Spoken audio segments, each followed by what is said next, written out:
한국 사람들은 진짜 지독하네요. 어쩜 이렇죠? 전쟁 위기가 고조되는 상황에서 러시아의 위협으로 폴란드 국방부에서 군사 다큐멘터리를 찍어내고 있는데요. 그중 순간 시청률이 거의 90%에 달하는 한국 관련 영상이 화제가 되고 있습니다. 그 내용을 즉시 번역해서 알려드립니다. 저는 폴란드 특수부대 소속 줄리아입니다. 제 인생에서 가장 큰 전환점이 된 그날의 기억이 아직도 선명합니다. 2013년 12월 러시아와 접경지대에 위치한 우리 마을에는 유난히 많은 눈이 내렸어요. 13살이었던 저는 창밖으로 내리는 하얀 눈을 보며 부모님의 해외 파병 소식을 들었습니다. 저희 아버지와 어머니는 두 분 다 군인이셨어요. 아버지는 특수부대 소속이었고 어머니는 군의관이셨죠. 그날도 늘 그랬듯이 아침 식사 자리에서 부모님은 임무에 대해 이야기하셨습니다. 중동 지역의 평화유지군으로 파병이 결정됐다고 했어요. 평소와 다름없는 아침이었지만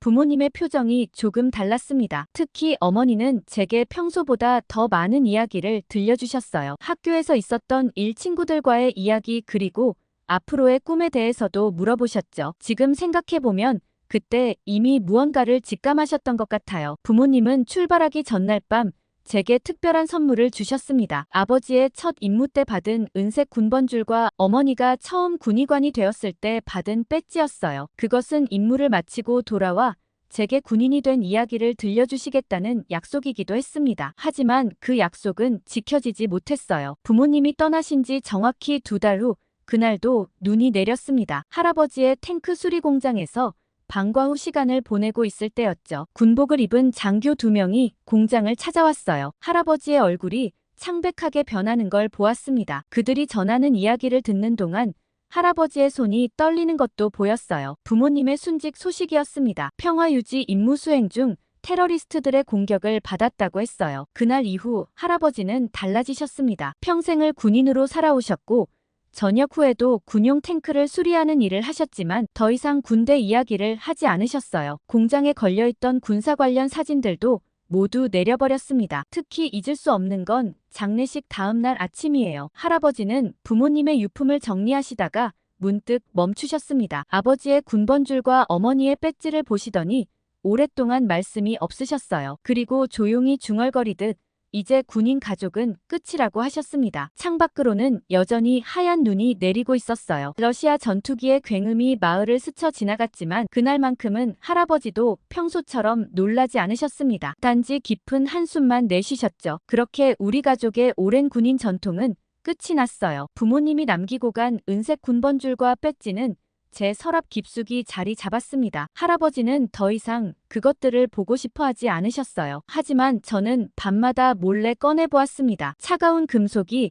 제게 부모님의 마지막 약속을 상기시켜 주었기 때문이에요. 장례식 이후 할아버지는 제가 살던 바르샤바 시내 아파트를 정리하고 공장 근처로 이사하자고 하셨어요. 낡은 탱크 수리 공장 2층에는 할아버지가 쓰시던 숙소가 있었는데 그곳을 제 방으로 꾸며주셨습니다. 처음에는 공장 소음이 낯설었지만 점차 적응해갔어요. 아침마다 들리는 정비공들의 발자국 소리와 엔진을 돌리는 소리 그리고 수리 작업의 쇳소리가 일상이 되었죠. 할아버지는 매일 아침 일찍 일어나 공장을 여셨습니다. 할아버지의 공장은 폴란드 육군의 오래된 탱크들을 수리하는 곳이었어요. 할아버지는 젊은 시절 탱크 부대 소속이셨고 전역 후에도 그 일을 놓지 못하셨다고 합니다. 하지만 이제는 달라지셨죠. 특히 기억나는 건 제가 이사 온 다음 날 아침이에요. 할아버지는 공장 정비공들을 모두 모아놓고 긴 이야기를 하셨습니다. 더 이상 군용 탱크는 수리하지 않겠다고 하셨어요. 민간 장비 수리만 받겠다는 말씀이었죠. 정비공들은 모두 놀란 표정이었습니다. 40년 넘게 군용 탱크만 수리해온 공장이었기 때문이에요. 할아버지는 단호하셨어요. 군대와 관련된 일은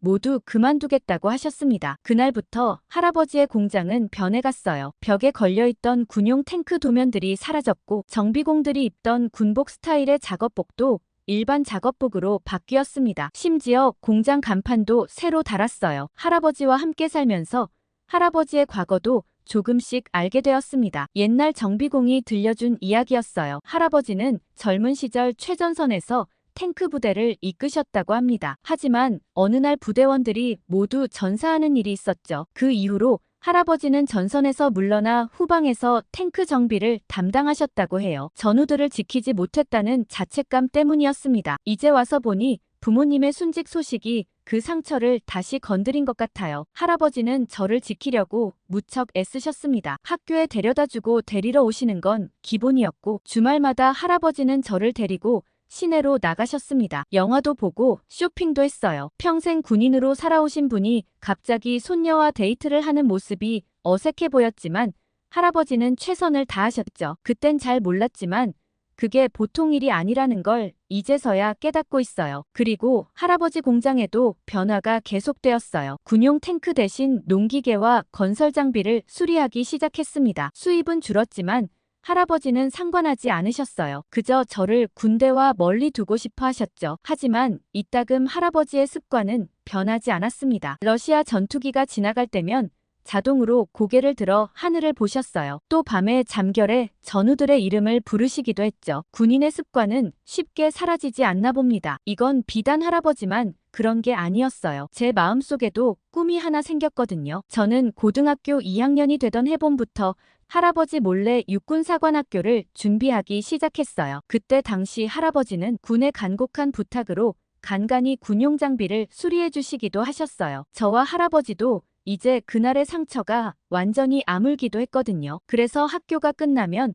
매일 공장에서 정비 일을 도왔습니다. 처음에는 단순한 청소부터 시작했지만 점점 더 많은 것을 배워갔죠. 할아버지는 제가 정비 일에 관심을 보이자 무척 기뻐하셨어요. 저는 매일 밤 정비공들이 퇴근하고 나면 혼자 공장에 남아 공부했습니다. 엔진 매뉴얼을 읽고 도면을 그리고 부품들을 분해하고 조립하는 연습을 했어요. 할아버지는 제가 기계공이 되고 싶어 한다고 생각하셨죠. 특히 기억에 남는 건 오래된 탱크 엔진을 처음 고쳤던 날이에요. 밤늦게까지 씨름하다가 마침내 시동이 걸렸을 때의 그 기쁨이란 그때 알았습니다. 제가 정말 이 일을 사랑한다는 걸요. 하지만 그건 기계공이 되기 위해서가 아니었어요. 매일 밤 공부를 마치고 방으로 돌아와 서랍 속 부모님의 유품을 꺼내볼 때마다 다짐했습니다. 반드시 육군사관학교에 가겠다고요. 아버지의 군번줄은 이제 많이 낡았지만 여전히 은은한 광택을 내고 있었어요. 어머니의 배지도 마찬가지였죠. 이 두 가지를 보면서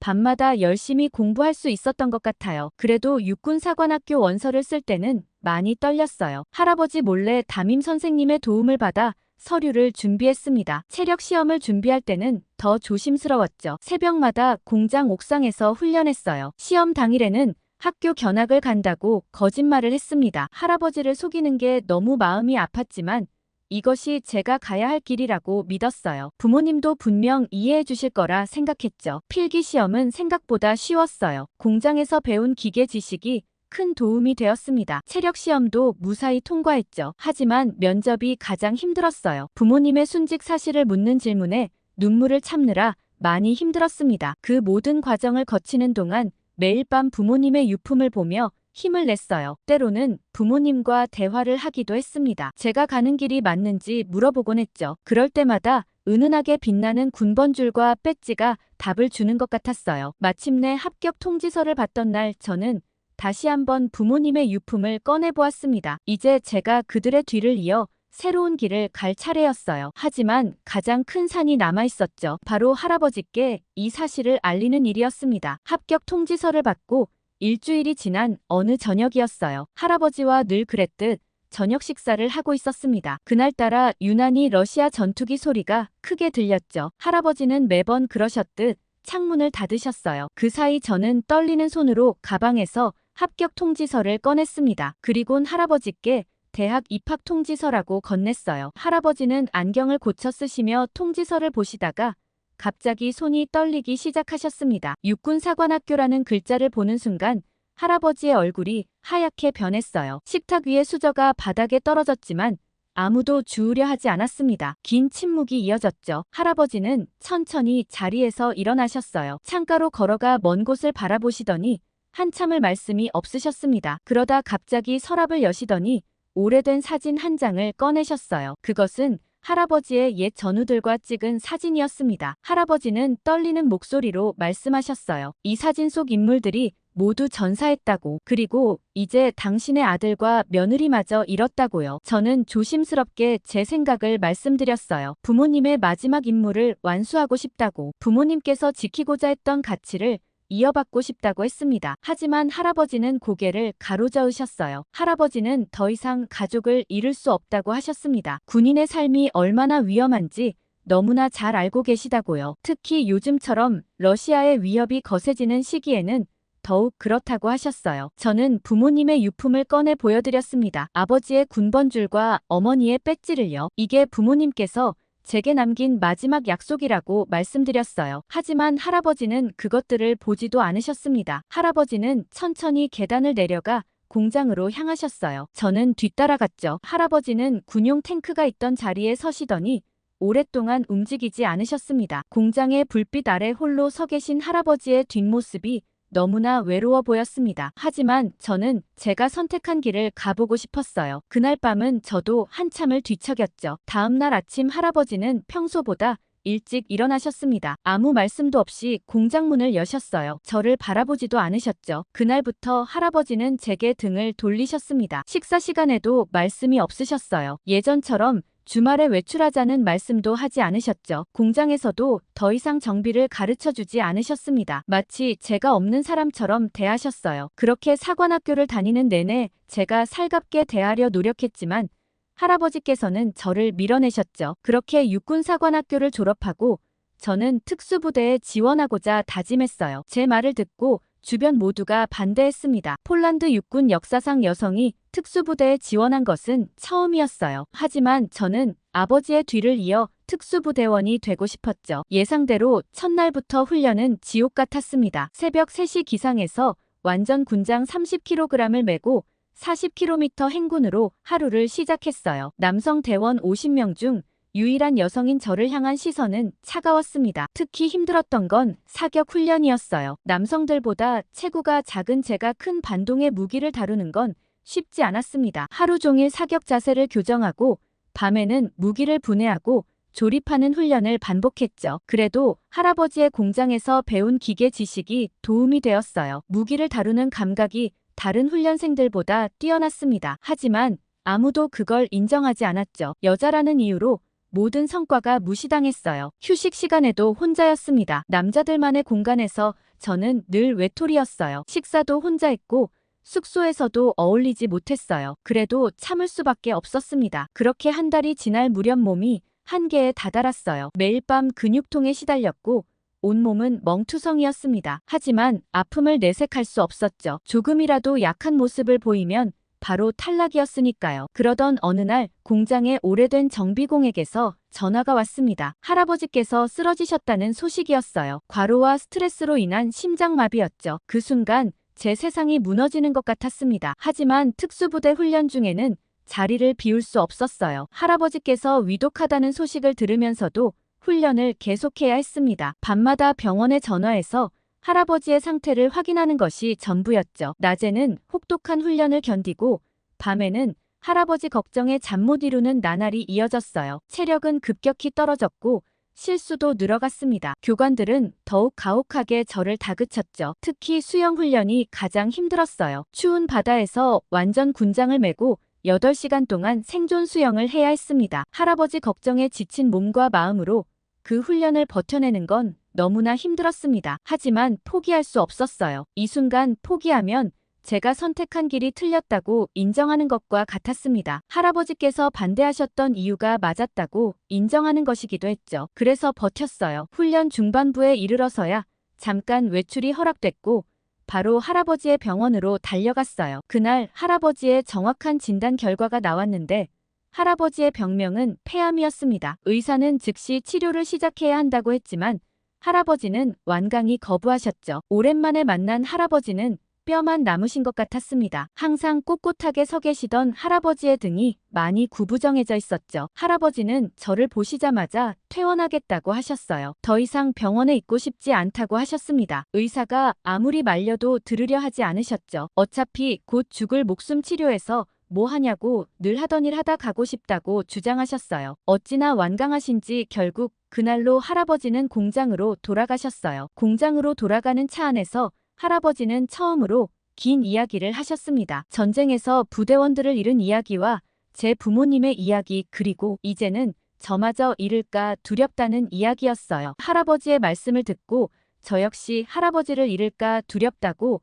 제발 치료를 해달라고 부탁드렸지만 할아버지께서는 요지부동이셨어요. 점점 기력이 떨어지시는데도 매일 아침 일찍 일어나 공장 문을 여셨죠. 저와 직원들 모두 할아버지를 설득하려 했지만 여전히 치료는 거부하셨습니다. 차라리 일하다 죽는 게 낫다고 하셨어요. 사실 병원에 가도 만나서 상담하는 의사와 치료해주는 의사, 그리고 진단해주는 의사 모두 다 달랐고 대기하는 시간이나 과정 자체에 시간이 엄청 걸렸어요. 그리고 치료를 시작한다 하더라도 효과가 좋은 경우가 드물었죠. 폴란드에 실력 있는 의사들은 대부분 서유럽으로 넘어가니까요. 의료비는 무상에 가까웠지만 제대로 된 치료를 받기를 기대하기는 어려웠어요. 할아버지는 자기가 그냥 빨리 죽는 게 낫다고 얘기를 하시는데 그 말씀을 듣는 순간 눈물이 멈추지 않았어요. 할아버지는 제 눈물을 닦아주시려 했지만 닦아주시는 손이 떨려서 더 눈물이 나더라고요. 할아버지와 헤어지고 훈련소에 돌아와서도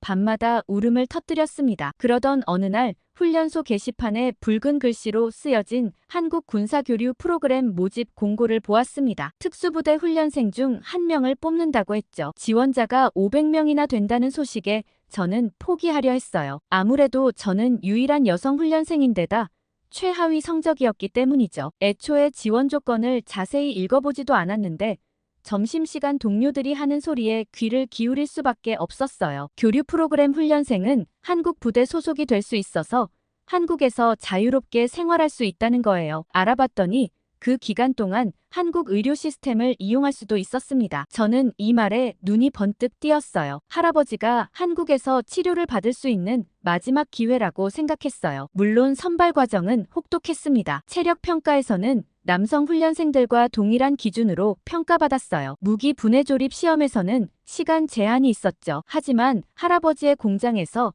배운 기술이 빛을 발했습니다. 특히 결정적이었던 건 면접이었어요. 면접관이 왜 한국에 가고 싶은지 물었을 때 저는 솔직하게 이야기했습니다. 할아버지의 병과 한국의 발전된 의료 기술에 대해 들은 이야기를요. 예상치 못하게 그 진심이 면접관들의 마음을 움직였나 봐요. 500명 중 1등으로 선발되었다는 소식을 들었을 때는 믿기지 않았습니다. 모두가 불가능하다고 했던 일이 현실이 된 거죠. 기적적으로 한국에 도착한 첫날 저를 맞이한 건 김소령이었어요. 한국 최초의 여성 특전사 부대장이었죠. 그녀의 첫 인상은 충격적이었습니다. 작은 체구였지만 눈빛에서 강인함이 느껴졌어요. 김소령은 제 이야기를 듣고는 오랫동안 말이 없었습니다. 그러더니 갑자기 훈련장으로 저를 데려갔어요. 거기서 여성 특전사들의 실전 훈련을 보여주었죠. 그들의 모습은 경이로웠습니다. 체구가 작은 여성들이 큰 남성들을 제압하는 특수기술 시범이 이어졌어요. 김소령은 이것이 한국 특전사가 개발한 여성 맞춤형 전투기술이라고 설명했습니다. 힘의 열쇠를 극복하는 방법이었죠. 그날 저녁 김소령은 자신의 이야기를 들려주었어요. 15년 전 그녀도 저처럼 유일한 여성 훈련생이었다고 합니다. 수많은 차별과 편견을 이겨내고 마침내 부대장이 되었다고 했죠. 특히 인상적이었던 건 그녀의 좌우명이었어요. 불가능은 불굴의 의지 앞에서 물러난다였습니다. 그 말은 제게 큰 힘이 되었죠. 저도 해낼 수 있다는 희망을 주었어요. 김소령은 제게 특별 훈련을 제안했습니다. 한국에 머무는 동안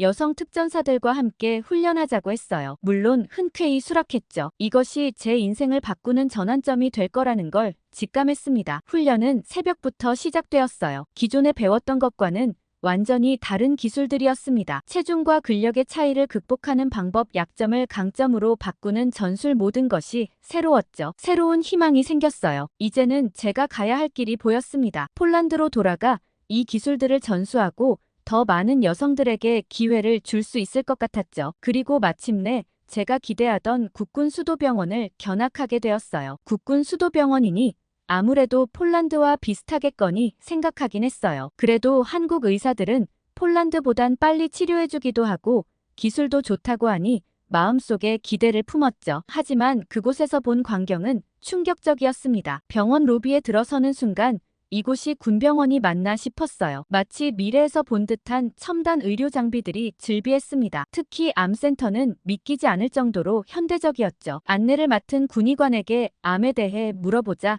한국의 암 치료 성공률이 세계 최고 수준이라고 설명했어요. 특히 폐암 치료에서는 독보적인 성과를 내고 있다고 했습니다. 그 말을 듣는 순간 할아버지가 떠올랐죠. 치료실을 둘러보던 중 한 환자의 이야기를 들었어요. 말기 폐암 판정을 받고 모든 희망을 잃었던 환자가 서울의 한 병원에서 완치 판정을 받았다는 겁니다. 게다가 군인 가족이라는 이유로 비용도 저렴했다고 해요. 저도 모르게 눈물이 났어요. 할아버지도 한국에서 치료받을 수 있지 않을까 하는 생각이 들었습니다. 즉시 담당 군의관과 상담을 요청했죠. 군의관은 할아버지의 상태를 자세히 물어보았어요. 진단서와 검사 기록을 보더니 한국에서는 가능성이 있을 수 있다고 했어요. 새로운 치료법으로 희망이 있다고요. 그 순간 가슴이 떨렸죠. 특히 인상적이었던 건 로봇 수술 시스템이었어요. 미세한 부위까지 정확하게 시술할 수 있다고 했습니다. 부작용도 최소화할 수 있다고 하더군요. 이런 첨단 장비들이 할아버지를 살릴 수 있을 거란 확신이 들었어요. 군의관은 국제군사협력 프로그램을 통한다면 외국 군인 가족도 치료받을 수 있다고 했고 현지 병원을 연계시켜 줄 수 있다고 하더라고요. 마치 하늘이 도와주는 것 같았죠. 즉시 폴란드에 있는 할아버지께 전화했어요. 하지만 할아버지는 여전히 고집을 부리셨습니다. 한국까지 가서 치료받고 싶지 않다고 하셨죠. 그래도 포기할 수 없었어요. 군의관은 제게 희망을 주었습니다. 폴란드 현지 의료진과 화상 상담을 통해 할아버지를 설득할 방법을 찾아보자고 했어요. 또한 한국의 암치료 성공 사례들을 정리해서 보여주겠다고 했죠. 특히 감동적이었던 건 군의관의 진심 어린 조언이었어요. 본인의 아버지도 비슷한 상황이었다며 포기하지 말라고 했습니다. 희망이 있는 한 끝까지 도전해보라고 용기를 주었죠. 그날 저녁 숙소로 돌아와 할아버지의 사진을 보며 울었어요. 이제는 제가 할아버지를 지켜드릴 차례라는 생각이 들었습니다. 어떻게든 할아버지를 설득해서 이곳으로 모시고 와야겠다고 다짐했죠. 그렇게 한국 교류 프로그램을 진행한 지 한 달 만에 중요한 임무가 주어졌어요. 러시아 국경지대에서 특수작전을 수행하던 동료 부대원이 실종되었다는 소식이었습니다. 구출작전에 자원자를 모집한다고 했죠. 하지만 아무도 나서지 않아 파견 나온 저에게까지 지원 의사를 물어보더라고요. 위험한 임무였고 성공 가능성도 낮았습니다. 하지만 저는 즉시 자원했죠. 한국에서 배운 특수 전술이라면 해낼 수 있을 것 같았고 실종된 대원은 제 동기였습니다. 훈련 때 저를 가장 많이 무시하고 차별했던 사람이었죠. 하지만 그건 중요하지 않았어요. 그는 우리 부대원이었으니까요. 작전은 자정에 시작됐어요. 러시아 국경 근처의 숲은 칠흑같이 어두웠습니다. 첨단 야간 투시경도 큰 도움이 되지 않았죠. 하지만 한국 특전사에서 배운 야간 침투 기술이 빛을 발했어요. 김소령이 가르쳐준 대로 발자국 소리를 완벽하게 제거하며 전진했습니다. 체구가 작은 것이 오히려 장점이 되었죠. 좁은 틈새로도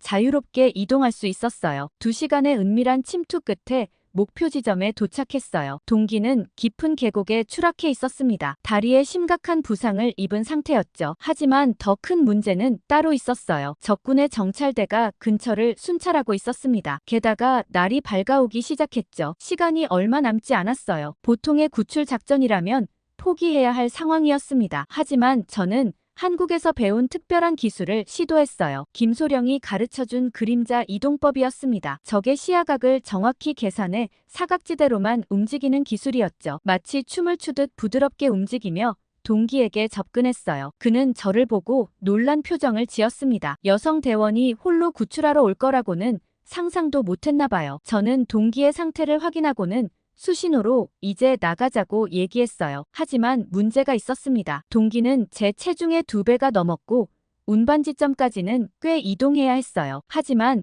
한국에서 배운 특수 부축법을 활용했어요. 체중을 분산시켜 운반하는 기술이었습니다. 한참 이동하다 철수 과정에서 정찰대와 마주칠 뻔한 위기도 있었지만 즉시 한국식 위장 기술을 활용했습니다. 주변 환경과 완벽하게 동화되는 자세를 취했죠. 정찰대는 우리를 발견하지 못했어요. 4시간의 사투 끝에 안전지대로 복귀했습니다. 동기의 상태는 위중했지만 생명에는 지장이 없었어요. 임무를 완수한 순간 모든 상관들이 박수를 쳤습니다. 부대장은 이런 구출 작전은 처음 봤다고 했어요. 한국의 특수 전술이 이렇게 효과적일 줄 몰랐다고 하셨죠. 그리고 제게 특별 포상의 기회를 주겠다고 하셨습니다. 바로 부대장실에서 포상 면담이 시작됐어요. 어떤 것이든 들어주겠다는 말씀에 저는 잠시 망설였습니다. 그리고 깊은 숨을 내쉬고 제 이야기를 시작했죠. 할아버지의 폐암 투병 이야기부터 국군 수도병원에서 들었던 이야기까지 모든 것을 말씀드렸어요. 말씀을 마치자 부대장님은 깊은 생각에 잠기셨습니다. 이런 요청은 처음이라고 하시더라고요. 하지만 놀랍게도 부대장님은 미소를 지으셨어요. 개인적인 포상을 받을 수 있는 기회를 할아버지를 위해 쓰겠다는 제 선택이 인상적이었다고 하셨습니다. 즉시 국방부에 연락을 취하시겠다고 했죠. 여기에 더해 제가 한 가지 더 부탁을 드렸어요. 할아버지와 함께 현대로템을 견학할 수 있는 기회를 달라고 했습니다. 할아버지의 오래된 탱크 수리 공장 이야기도 들려드렸죠. 부대장은 잠시 고민하시더니 전화기를 드셨어요. 제 담당관이었던 한국특전사 김소령에게 연락을 하셨습니다. 제 이야기를 전해 들은 김소령은 흔쾌히 도와주겠다고 하셨죠. 일이 놀라운 속도로 진행됐어요. 국방부에서는 군사협력 프로그램의 일환으로 할아버지의 치료를 전적으로 지원하겠다고 했습니다. 현대로템 견학도 특별히 허가가 났죠. 더욱 감동적이었던 건 부대원들의 반응이었어요. 제가 구해냈던 동기가 앞장서서 모금운동을 시작했습니다. 할아버지의 항공료와 체류비를 보태겠다고 했죠. 훈련 때 저를 차별했던 부대원들도 하나둘 동참하기 시작했어요. 특히 감동적이었던 건 부대장님이 직접 쓰신 편지였어요. 손녀의 활약상을 자세히 설명하시면서 할아버지께서 꼭 한국에서 치료를 받으시면 좋겠다는 진심 어린 부탁을 담으셨죠. 부대장님의 편지를 들고 할아버지 공장으로 향하는 길에서 눈물이 멈추지 않았어요. 이제는 제가 할아버지를 지켜드릴 수 있게 되었다는 안도감 때문이었습니다. 드디어 희망이 보였어요. 할아버지의 병을 치료할 수 있는 기회, 그리고 할아버지의 낡은 공장에 새로운 꿈을 심어줄 수 있는 기회. 이 모든 것이 한순간의 선택으로 이루어졌다는 게 믿기지 않았습니다. 할아버지를 찾아갔을 때 공장은 여전히 적막했어요. 부대장님의 편지를 건네자 할아버지는 천천히 읽기 시작하셨습니다. 손녀가 부대의 자랑이라는 내용에 할아버지의 손이 미세하게 떨렸죠. 편지를 다 읽으신 할아버지는 오랫동안 말씀이 없으셨어요. 그러다 갑자기 서랍을 여시더니 통장을 꺼내셨습니다. 평생 모은 돈이 얼마 없다며 한국 치료 비용이 걱정된다고 하셨죠. 늙어서 손녀에게 짐이 되고 싶지 않다고 하셨어요. 그때 제가 부대원들이 준비한 서류를 보여드렸습니다. 치료 비용 전액 지원에 체류 비용까지 모두 해결되었다는 내용이었어요. 부대원들이 휴가비를 모아 항공료도 마련했다는 사실에 할아버지의 눈시울이 붉어졌습니다. 특히 제가 구해냈던 동기가 쓴 편지가 할아버지의 마음을 움직였어요. 자신의 생명을 구해준 은인의 할아버지를 꼭 살려내고 싶다는 진심 어린 내용이었습니다. 할아버지는 그제야 손녀의 성공이 실감난다고 하셨죠. 오랜 침묵 끝에 할아버지는 고개를 들어 저를 바라보셨어요. 내가 반대했던 길이 이런 결과를 만들어낼 줄 몰랐다고 하셨습니다. 그동안 미안했다고, 이제는 손녀의 선택을 믿겠다고 하셨죠. 할아버지는 떨리는 손으로 여권을 꺼내셨어요. 한국에 가보자고, 손녀가 자랑스럽다고 말씀하셨습니다. 그날 밤 우리는 오랜만에 함께 저녁을 먹었죠. 마치 옛날처럼 따뜻한 시간이었어요. 이른 새벽 비행기를 타기 위해 공항으로 향하는 길, 할아버지는 내내 저의 어린 시절 이야기를 하셨어요. 그리고 마지막으로 한 말씀을 하셨습니다. 이제는 할아버지가 제 꿈을 지지해주겠다고 하셨죠. 그렇게 한국연계병원의 로비에 들어서는 순간 할아버지의 표정이 달라졌어요. 병원이라고는 믿기지 않을 만큼 현대적인 시설에 놀라신 듯 했습니다. 특히 로비에 전시된 최신 의료 장비들을 보시더니 연신 고개를 끄덕이셨죠. 군대에서 통역을 위해 나와주신 분께서 폴란드어 통역을 통해 자세한 치료 계획을 설명했습니다. 최신 로봇 수술 시스템으로 정밀한 시술이 가능하다는 이야기에 할아버지의 눈빛이 달라졌어요. 검사실로 이동하는 동안 할아버지는 병원 곳곳을 유심히 살펴보셨습니다. 40년 넘게 군과 관련된 일을 하신 할아버지의 눈에는 이곳의 모든 것이 새롭게 보이신 것 같았어요. 특히 인상적이었던 건 MRI 촬영실이었어요. 할아버지는 마치 우주선 같은 최신 장비를 보시더니 처음으로 미소를 지으셨습니다. 폴란드에서는 볼 수 없었던 첨단 의료기기들이 할아버지께 희망을 준 것 같았어요. 검사 결과가 나왔을 때 의사 선생님의 표정은 밝았습니다. 아직 치료의 가능성이 충분하다고 했어요. 할아버지는 잠시 생각에 잠기셨다가 치료를 받겠다고 하셨죠. 그 순간 저도 모르게 눈물이 났어요. 치료는 다음 주부터 시작되었어요. 할아버지는 놀라운 의지를 보여주셨습니다. 힘든 항암 치료도 묵묵히 견디셨고 재활 훈련도 성실히 받으셨죠. 마치 전투에 임하는 군인처럼 치료에 임하셨어요. 의료진들도 할아버지의 의지에 감동받았나 봅니다. 더 적극적인 치료 방법을 제안했고 개인별 맞춤 치료 계획도 세워주었어요. 할아버지의 회복 속도는 의료진의 예상을 뛰어넘었죠. 한 달이 지났을 때 첫 검진 결과가 나왔습니다. 종양이 눈에 띄게 줄어들었다는 소식에 할아버지는 처음으로 크게 웃으셨어요. 이제는 희망이 보인다고 하셨죠. 항암 치료를 시작한 지 2달째 되던 날 할아버지의 상태가 눈에 띄게 호전되면서 현대로템 견학이 잡혔습니다. 기술진들과의 미팅도 포함되어 있었죠. 공장에 도착하자 할아버지의 눈빛이 달라졌어요. 최신 설비들을 보시면서 연신 메모를 하셨죠. 마치 젊은 시절로 돌아가신 것 같았어요. 기술진과의 만남은 예상보다 훨씬 길어졌습니다. 할아버지는 폴란드어 통역을 통해 끊임없이 질문하셨어요. 40년간의 경험이 담긴 질문들에 한국 기술진들도 깊은 관심을 보였죠. 특히 인상적이었던 건 할아버지가 준비해온 낡은 도면이었어요. 폴란드 공장에서 사용하던 오래된 수리 기술들이었습니다. 한국 기술진들은 그 도면을 보더니 놀라운 제안을 했죠. 할아버지의 전통적인 수리 기술과 현대로템의 첨단 기술을 접목하자는 제안이었어요. 폴란드의 오래된 군용 장비들을 현대화하는 새로운 방식을 제시했습니다. 할아버지의 눈이 반짝였죠. 점심시간이 되었는데도 할아버지는 자리를 뜨지 않으셨어요. 식사도 잊은 채 기술진들과 이야기를 나누셨습니다. 마치 인생의 새로운 목표를 발견하신 것처럼 보였죠. 그날 저녁 병원으로 돌아가는 길에 할아버지가 처음으로 미래 계획을 말씀하셨어요. 공장을 현대화하고 싶다고 하셨습니다. 젊은 기술자들을 양성하고 싶다고도 하셨죠. 더욱 감동적이었던 건 할아버지의 다음 말씀이었어요. 손녀가 선택한 길이 옳았다고 하셨습니다. 군인의 길이 단순히 싸움이 아닌 발전과 혁신의 길이 될 수 있다는 걸 이제야 깨달았다고 하셨죠. 할아버지는 병실에 돌아오자마자 새로운 공장 계획을 그리기 시작하셨어요. 치료를 받으시면서도 틈틈이 메모를 하셨습니다. 놀랍게도 할아버지의 병세는 더욱 빠르게 호전되었어요. 의사 선생님은 새로운 삶의 목표가 치료에 큰 도움이 되었다고 했습니다. 할아버지의 의지가 병마를 이겨낸 거라고 하셨죠. 한국에서 6개월간의 치료를 마치고 폴란드로 돌아가던 날이었어요. 의사 선생님은 추적 관찰을 계속해야겠지만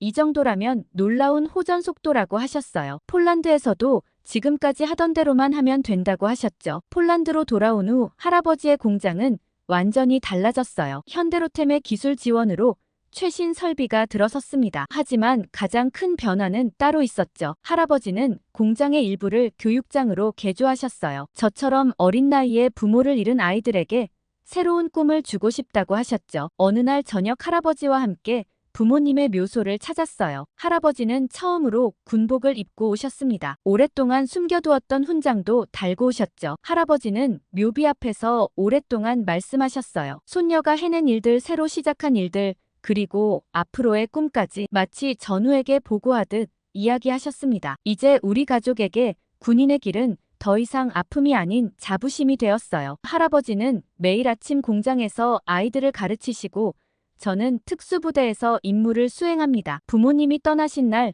할아버지가 내리신 결심, 이제 군인 가족은 끝이라던 그 말씀은 새로운 시작이 되었어요. 우리는 한국 덕분에 더 나은 미래를 만들어가고 있습니다. 오늘 사연에 대해 느끼신 점 댓글 많이 공유해주세요. 구독과 좋아요 꾹 눌러주시고 더 좋은 사연으로 돌아오겠습니다. 감동 필름이었습니다. 한국 사람들이 이렇게 하니까 미국이 미치죠. 여기 CNN의 한 PD가 한국 사람들의 행동에 경악을 금치 못하고 있는데요. 어떤 일인지 바로 들어보겠습니다. 안녕하세요. 저는 CNN의 다큐멘터리 PD 세이지입니다. 제가 작년에 찍은 다큐멘터리 한 편으로 초대박을 치고 회사에서 꽤나 인정받는 PD가 되었는데요. 저를 이렇게 만들어준 영상이 바로 몽골에서 유행하고 있는 한국을 주제로 한 영상이었거든요. 미국 내에서 몽골이 한국으로 뒤덮여 있다는 주제가 예상을 뛰어넘는 대성공을 거뒀어요. 솔직히 인기가 많을 거라 생각하긴 했지만 이 정도로 파급력이 클 줄은 몰랐거든요. 사실 이러다 미국도 잡아먹히는 거 아냐 싶은 위기감을 느끼는 사람들부터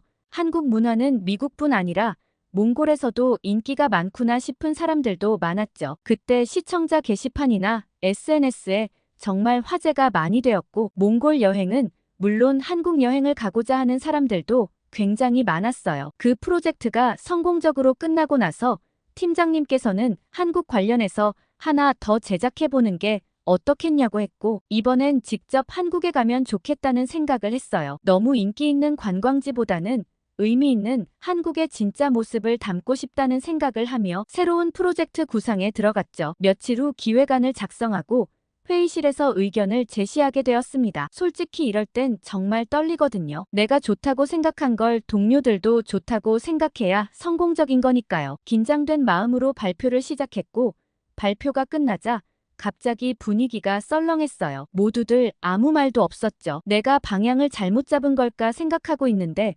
갑자기 환호성이 나왔습니다. 모두 제가 기획한 한국 시리즈를 열심히 읽어보느라 집중을 하고 있었던 거였죠. 이번에도 대박일 것 같다며 좋은 반응을 보여주는데 그제서야 안도의 한숨을 쉴 수 있었습니다. 그러나 기쁨도 잠시였고 저는 예상치 못한 난관에 부딪혔어요. 한국에 함께 촬영을 갈 카메라 감독을 선정하는 과정에서였죠. 회사에서는 최근 입사한 한국계 미국인 감독을 추천했습니다. 레이븐이라는 이름의 카메라 감독님이었는데 잘 모르는 사람이라 좀 어색했거든요. 물론 일하다 보면 회사에서 정해주는 대로 따라야 하지만 한국은 장기 출장인 만큼 좀 안면이 있는 사람과 가고 싶었거든요. 아니나 다를까 레이븐 감독님과는 첫 만남부터 어색했습니다. 레이븐은 말수가 적었고 제가 한국 촬영에 대해 브리핑을 했을 때도 별다른 반응이 없었어요. 그리고 한국계 감독이라길래 제가 준비한 장소 외에도 이런저런 아이디어를 줄 알았는데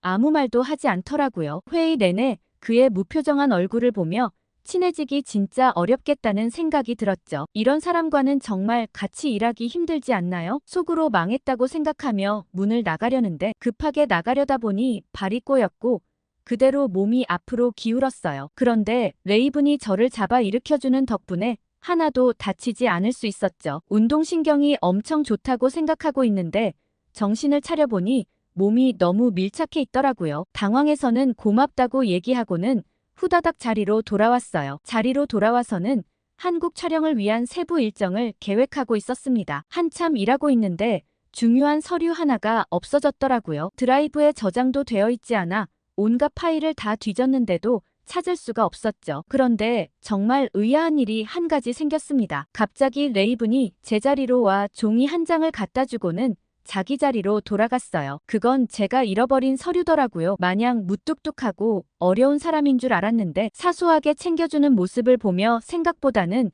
좋은 사람일지도 모르겠다는 생각을 했죠. 그렇게 한국 출장을 위해 비행기에 올랐습니다. 장시간 비행이라 화장을 미리 다 지우고 피곤한 나머지 잠에 빠졌어요. 이윽고 비행기가 인천공항에 다다를 무렵 번쩍 일어나고 말았습니다. 지난 중국 촬영 때의 일이 생각났거든요. 그때 중국 공항에서 1시간이나 잡혀 있었던 기억이 떠올랐어요. 여권 사진은 화장을 하고 찍은 사진이었고 그때도 마찬가지로 화장을 다 지우고 입국 심사를 받는데 다른 사람 아니냐며 한참을 잡아뒀거든요. 혹시나 한국에서도 이런 일이 생기는 거 아닐까 싶어 화장을 하려는데 제가 너무 늦게 일어나는 바람에 화장도 하지 못하고 그대로 비행기에서 내려야 했어요. 한국도 입국 심사 절차가 너무 까다로우면 어쩌나 속으로 걱정을 하며 줄을 서 있었습니다. 눈썹이라도 그려야 하나 싶었지만 하필 눈썹 그리는 펜슬도 캐리어 안에 있더라고요. 잔뜩 긴장한 채 입국 심사대 앞에 섰습니다. 혹시나 싶어 최대한 웃어 보였어요. 그런데 저는 예상 외의 반응에 깜짝 놀라고 말았습니다. 한국의 입국 심사 직원은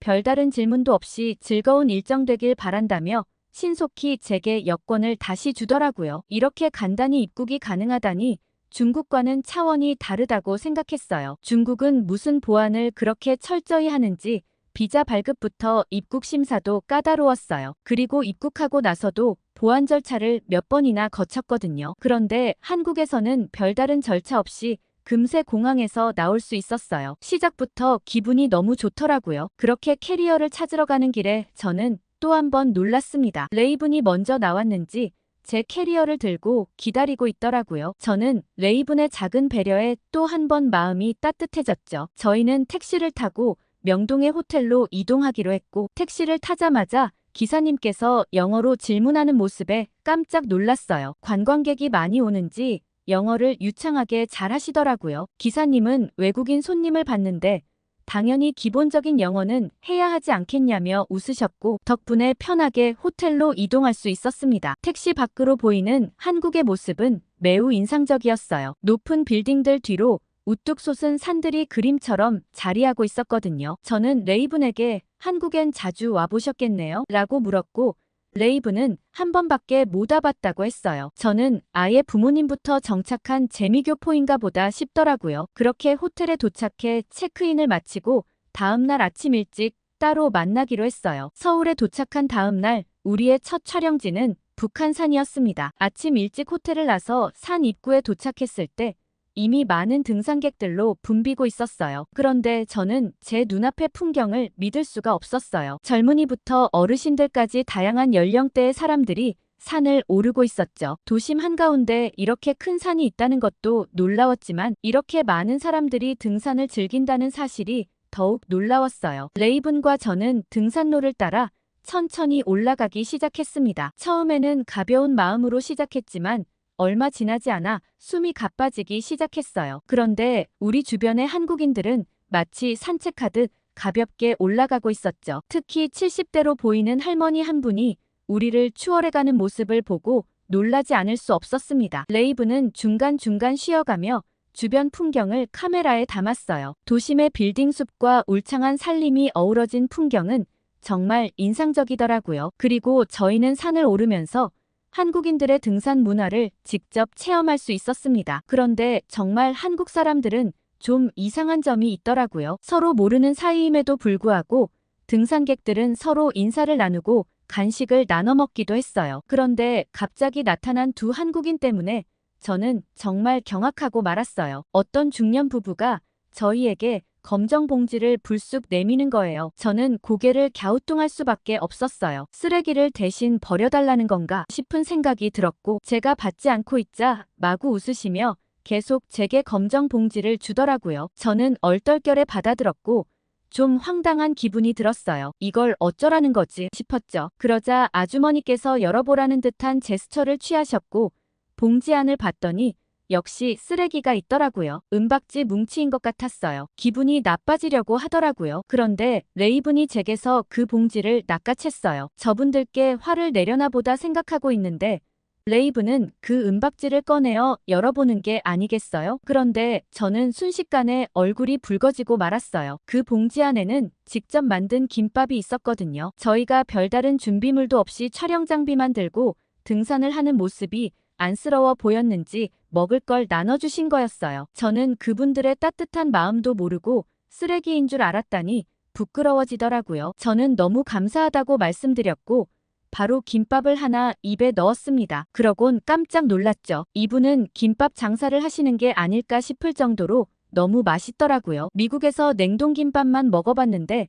아주머니께서 만든 김밥이 훨씬 맛있었어요. 이게 바로 현지의 맛인가 싶은 생각이 들었죠. 그런데 제가 더 놀랐던 건 레이븐이 한국말을 할 줄 안다는 점이었어요. 사실 공항에서 여기까진 한국어를 할 일이 없어서 알지 못했는데 아주머니와 대화를 나누는 모습을 보고 놀랐죠. 교포들 중에서는 한국어를 모르는 사람들도 있던데 레이븐은 유창하진 않지만 그런 대로 생활 대화를 할 수 있는 수준인 것 같더라고요. 그렇게 아주머니가 주신 김밥으로 배를 채우고 레이븐과 다시 등산을 이어갔습니다. 그런데 또 신기한 게 하나 있었어요. 등산로 중간중간에 있는 약수터가 인상적이더라고요. 많은 등산객들이 물통을 채우거나 얼굴을 씻고 있었죠. 저도 호기심에 약수를 마셔봤는데 차갑고 깨끗한 물맛에 놀랐습니다. 물을 챙길 생각을 못했던 저희는 약수터에서 충분히 수분을 보충하고 이동할 수 있었죠. 그런데 갑자기 하늘이 어두워지더니 비가 내리기 시작했어요. 순식간에 폭우로 변했고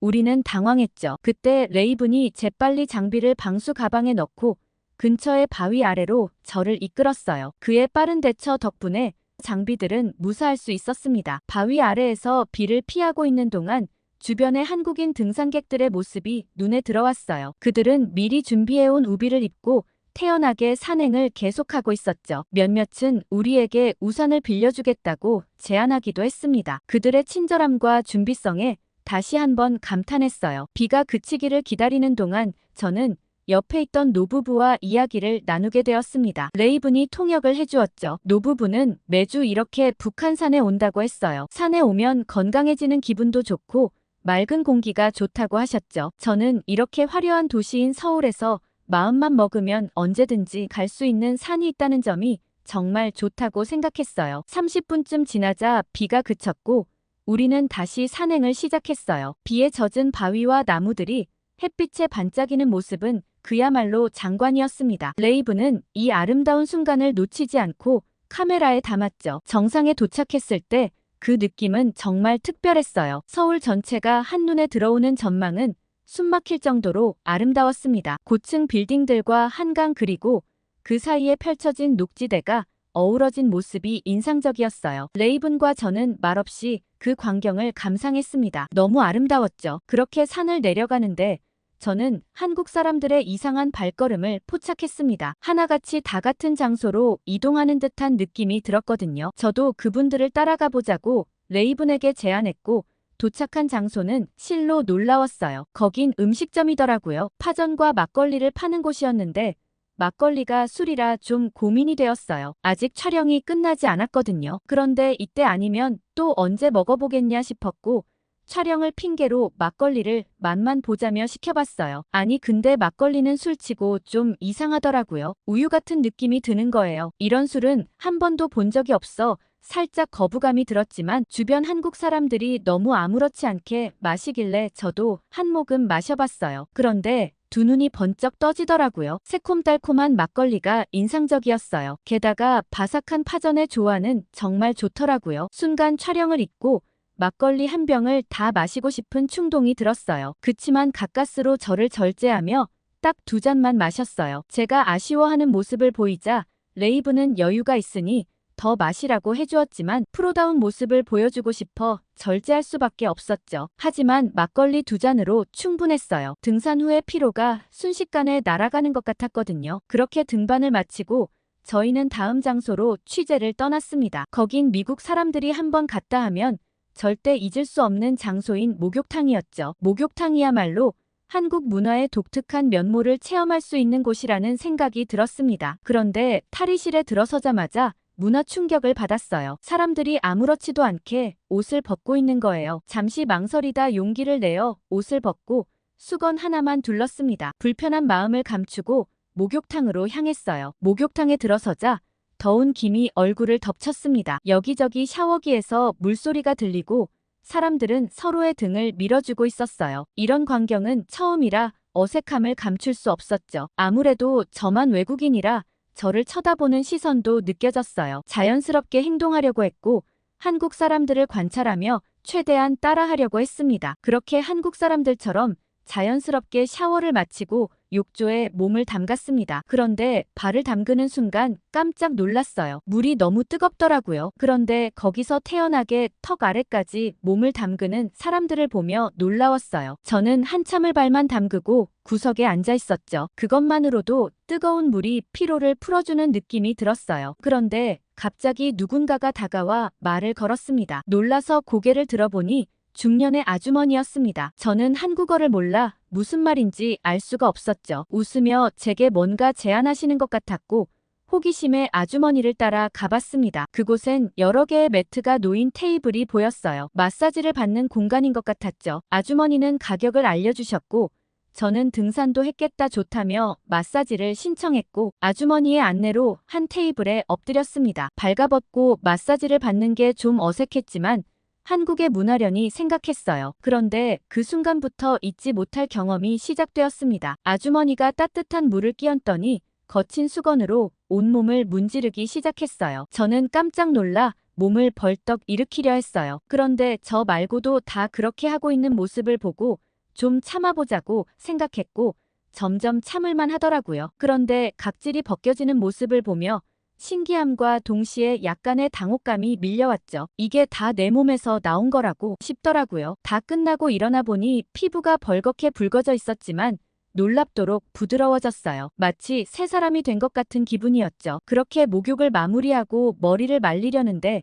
드라이기가 작동하지 않았어요. 고장난 걸 갖다 놨나 싶었죠. 한국은 편의시설이 다 잘 되어 있다고 생각했는데 아닌가 보다 싶은 생각이 들더라고요. 아무리 눌러봐도 작동하지 않는 거예요. 그렇게 포기하고 돌아서려는데 젊은 여성이 다가와 제게 도와드릴까요? 하고 물어봤고 여기 동전을 넣으면 작동한다며 직접 자기 돈을 넣어주었어요. 정말 동전을 넣고 나니 드라이기가 작동하더라고요. 그분 덕분에 드라이기를 사용할 수 있었고 저는 너무 고맙다고 얘기했어요. 그렇게 목욕탕에서의 특별한 경험을 마무리하고 나왔고 레이브는 저를 기다리는 동안 찜질방 촬영까지 다 마무리했다고 하더라고요. 레이븐도 저도 서로 반질반질해진 얼굴을 보며 웃음이 나왔어요. 한국 목욕탕 문화는 진짜 좋다며 등산 갔다가 꼭 목욕탕에 와야 될 것 같다고 했죠. 그렇게 일정을 마무리하고 방에서 쉬고 있는데 갑자기 문소리가 들렸습니다. 레이븐이었죠. 저는 레이븐 손에 들린 물건을 보고 깜짝 놀랐습니다. 레이븐은 아까 취재 때문에 막걸리 마음껏 못 먹은 게 아쉬워 보였다며 막걸리를 사왔지 뭐예요. 사소한 배려가 몸에 배어있는 사람이구나 싶은 생각이 들었습니다. 그렇게 레이븐은 제게 막걸리를 건네고 돌아가려는데 저는 그를 붙잡았어요. 저랑 같이 드실래요? 하고 물어보았고 저는 호텔 룸서비스 메뉴를 둘러보곤 육전 메뉴를 주문해 같이 먹기로 했죠. 레이븐과 저는 테라스에 자리를 잡고 앉았어요. 서울의 야경이 우리 앞에 펼쳐졌죠. 막걸리는 달콤하면서도 약간 신맛이 독특했지만 묘하게 끌리는 맛이 있었습니다. 육전을 안주 삼아 막걸리를 마시다 보니 어느새 분위기가 무르익었어요. 그런데 레이븐이 갑자기 입을 열었습니다. 사실 제가 한국에 대해 잘 모른다는 걸 고백해야 할 것 같아요. 라고 말하더라고요. 이어지는 이야기는 놀라웠어요. 레이븐은 2살 때 미국으로 입양되었다고 털어놓았어요. 저는 놀라움을 감추지 못하고 레이븐을 바라봤습니다. 그동안 무뚝뚝하고 차가워 보였던 그의 태도가 이해되기 시작했어요. 레이븐은 계속해서 이야기를 이어갔죠. 양부모님은 그에게 정말 좋은 분들이었다고 해요. 한국어를 가르쳐 주시고 태권도도 배우게 해주셨다고 하더라고요. 하지만 레이븐의 마음 한구석에는 항상 공허함이 있었다고 해요. 자신의 뿌리에 대한 궁금증 그리고 친부모에 대한 그리움이 그를 괴롭혔던 거죠. 어릴 때 한 번 한국에 와봤어요. 양부모님과 함께요. 하지만 제가 입양되었던 기관에 가봤더니 그 기관 이전에 지냈던 센터만 찾을 수 있었을 뿐 친부모님을 찾진 못했죠. 라고 얘기했어요. 생각보다 자료를 찾는데 시간이 많이 걸렸고 일정이 빠듯해 돌아올 수밖에 없었다고 했죠. 레이븐의 이야기를 들으며 그가 안쓰러웠어요. 어떤 마음일지 상상도 가지 않았죠. 그렇게 늦은 시간까지 얘기를 나눴고 짧은 사이에 정말 많이 친해졌다는 느낌이 들었어요. 그리고 다음 날 저희는 아침 일찍부터 분주하게 움직였어요. 가야 할 곳이 꽤 멀리 있는 곳이었거든요. 미리 예약한 투어사의 직원이 로비에 나와 있었고 저희는 투어버스에 몸을 실었습니다. 그곳은 바로 DMZ였습니다. 세계에서 가장 중무장된 경계선을 직접 보게 된다는 사실이 실감나지 않았어요. 버스를 타고 DMZ로 향하는 동안 차창 밖으로 보이는 풍경이 점점 달라지기 시작했습니다. 도시의 번화가는 사라지고 철조망과 군사시설들이 눈에 들어왔어요. 판문점 공동경비구역에 도착했을 때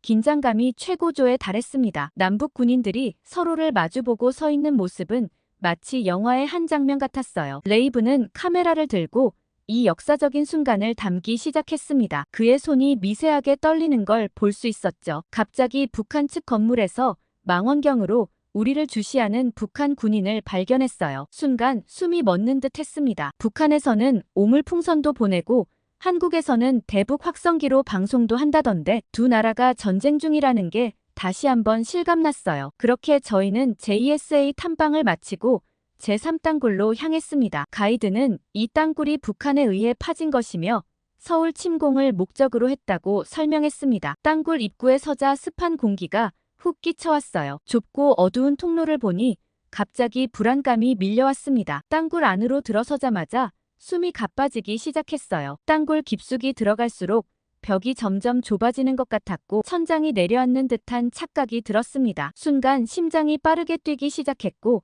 식은땀이 흘렀어요. 패닉 상태에 빠진 저를 본 한국군 안내원이 재빨리 다가왔어요. 그는 제 손을 꼭 잡고 차분한 목소리로 말했습니다. 깊게 숨을 쉬고 그의 목소리에 집중하라고 말이죠. 한국 군인의 침착한 대처 덕분에 조금씩 안정을 찾아갈 수 있었습니다. 저희는 먼저 밖으로 나오기로 했죠. 밖으로 나오자 신선한 공기가 얼굴에 닿았고 그제서야 안도의 한숨을 내쉴 수 있었어요. 저는 빠르게 대처해 주셔서 정말 고맙다고 말씀드렸고 생각보다 좁고 어두운 땅굴이라 순간적으로 공포스러웠다고 말씀드렸죠. 그렇게 DMZ 탐방을 마치고 돌아오는 버스 안에서 한국의 또 다른 면을 생각해보게 되었어요. 화려한 서울의 모습 뒤에 이런 아픈 역사가 아직도 이어지고 있다는 생각이 들었죠. 그렇게 호텔로 돌아오는 길에 저는 레이븐에게 한 가지 제안을 했습니다. 내일이면 다시 미국으로 돌아가야 해서 좀 다급하긴 했지만 한번 알아보고는 싶었거든요. 레이븐은 제 말을 듣자마자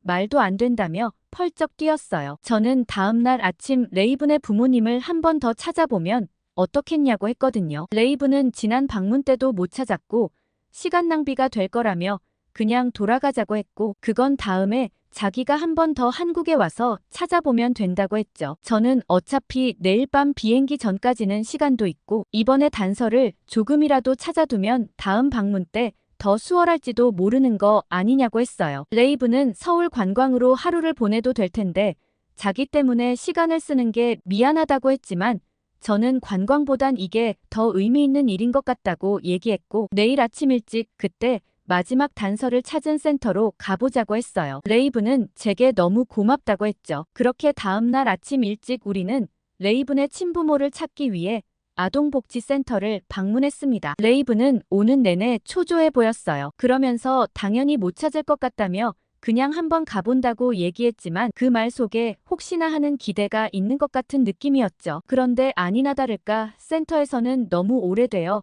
쉽지 않을 것 같다고 했습니다. 전산 자료로는 되어 있지 않아 수기 기록을 찾아봐야 한다며 기다려달라고 했죠. 그렇게 한참을 기다렸을까?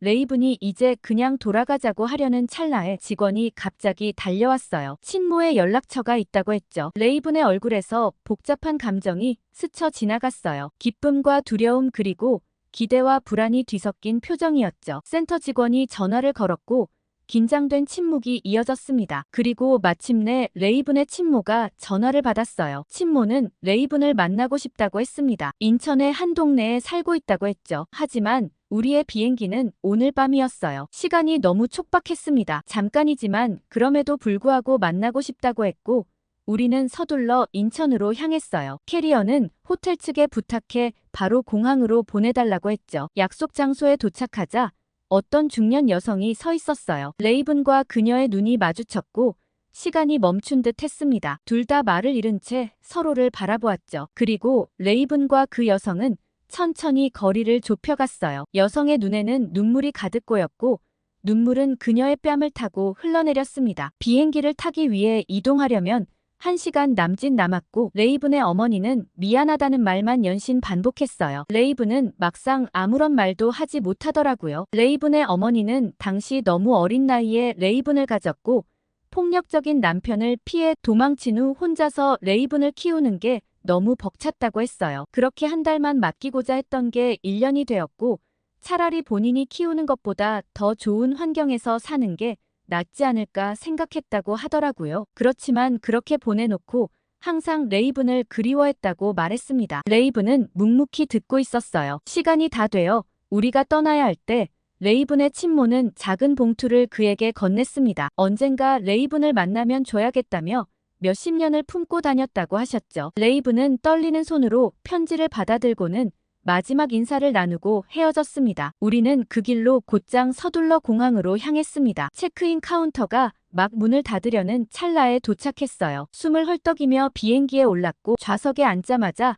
레이븐은 봉투를 열었습니다. 편지에는 레이븐이 태어났을 때부터 입양까지의 이야기가 상세히 적혀 있었어요. 그의 친모가 얼마나 그를 사랑했는지, 그를 보내는 결정이 얼마나 어려웠는지가 담겨 있었죠. 레이븐은 편지를 읽으며 조용히 눈물을 흘렸습니다. 미국으로 돌아온 후 레이븐과 저는 즉시 다큐멘터리 편집 작업에 착수했습니다. 한국에서의 모든 순간들을 편집하며 특히 레이븐의 개인적인 여정을 담아낼까 말까 고민이 많았어요. 레이븐은 자기와 같은 입양아들에게 도움이 될지도 모른다며 방송에 내보내도 좋다고 했죠. 밤낮 없이 작업을 이어갔고 마침내 방송 날짜가 다가왔습니다. 다큐멘터리가 방영되는 날 저는 긴장된 마음으로 TV 앞에 앉았어요. 레이븐도 함께였죠. 화면에 우리의 한국 여행이 펼쳐지기 시작했습니다. 북한산 등반과 목욕탕 이야기 그리고 DMZ 탐방이 이어졌고 레이븐의 친모와의 극적인 만남까지 모든 순간이 생생하게 그려졌어요. 방송이 끝나자마자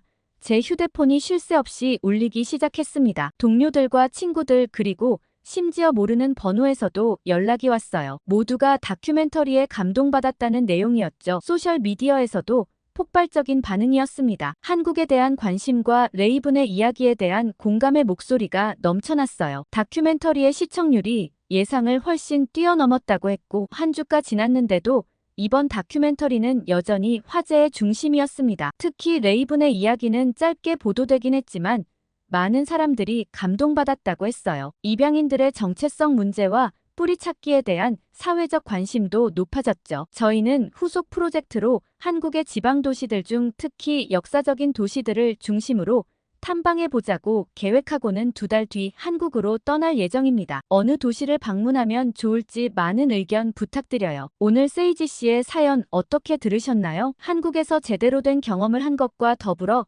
입양아 문제까지 함께 다뤘다니 정말 감동적이었습니다. 출산율도 낮은데 입양아들이 많아지고 있다는 게 참 부끄러운 일인데요. 어떤 생각을 하셨는지 댓글 많이 부탁드립니다. 다음에 더 좋은 사연으로 돌아오겠습니다. 사연 제작소 감동필름이었습니다.